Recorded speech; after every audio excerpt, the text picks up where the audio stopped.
This is your asynchronous assignment for the week of CMAS, whether that's April 13th or April 15th.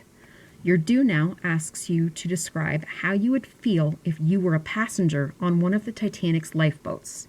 Please answer in 2 to 3 complete sentences. Next, you'll be asked to read Chapter 12.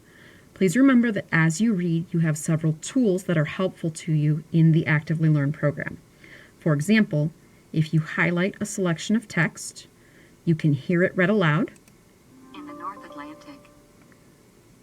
You can also click on words to have them defined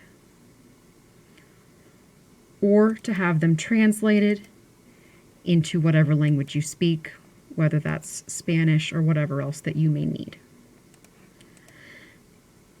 Once you're done with the readings, you will have sections of questions.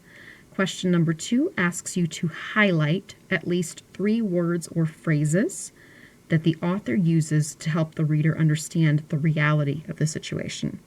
As a reminder, in order to highlight phrases, you need to select the section of text and then click highlight and take note.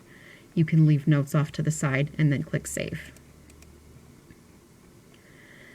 In question 3, you'll need to describe how the passengers in the lifeboats are feeling. Please be sure to give at least 2 pieces of evidence that support your claim. For question 4, please provide at least 2 details that show that the situation is becoming more desperate. And then for your mastery check, at this point in the book, are the passengers on the lifeboats still overconfident about their situation? Why or why not? Please be sure to give 2 pieces of evidence to support your claim.